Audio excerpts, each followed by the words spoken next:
As soldiers unloaded themselves from the amphibious landing craft that delivered them to Normandy Beach, many of them were shredded by machine gun fire.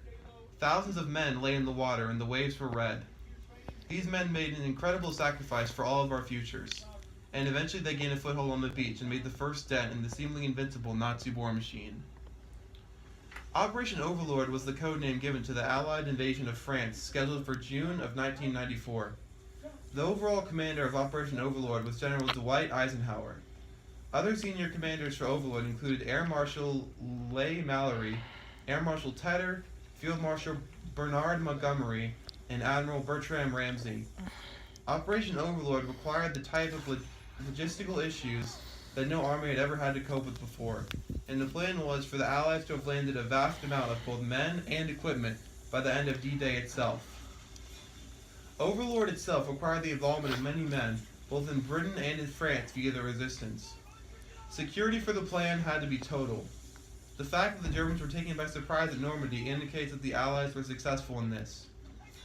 The first issue that the Allies had to decide on was where to land in France. The Pays de Calais was an obvious choice as it was the nearest part of France to Britain.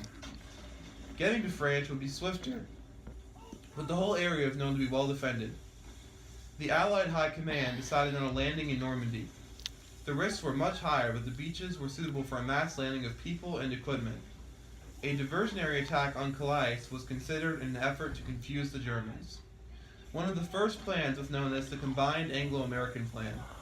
This included a plan to use 2 airborne brigades to protect the flanks of the 3 landings in Normandy. Montgomery added an amendment to the plan. He wanted an attack on 5 beaches in Normandy, with support given to the amphibious landings by 2 airborne divisions, landing on the flanks of the beach attacks in the vicinity of Caen and the southwest corner of the Cotentin Peninsula. Montgomery wanted the beach assigned to a specific army from either Britain or America. He did not envision a joint force landing on each beach.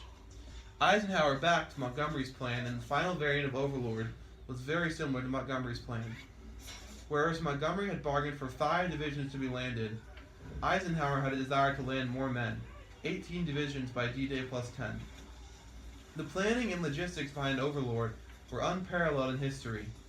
The Allies had to ensure that none of the plan was released. Above all, the desire to fool the Germans that the Pays de Calais was the main target as opposed to Normandy. The mere gathering of equipment needed for the invasion was an issue in itself. Where could it be stored without attracting the attention of German spies? How could it be transported to selected places in the south without local people talking about it? How could the thousands of boats needed for the invasion be gathered together and ready? For the actual invasion, 6,000 ships were needed for D-Day and the future cross-channel trips carrying troops and equipment. In the first 3 days of the attack, Overlord planned to move over 100,000 men and nearly 13,000 vehicles. The plan also included the movement of an artificial harbor so that people and materials could be landed with ease once the landing beaches had been secured. Overlord had built into it the movement of a total of 3 million men in 47 divisions, moved by 6,000 ships with aerial cover provided by 5,000 fighter planes. That it was such an overwhelming success is indicative of how well planned it was.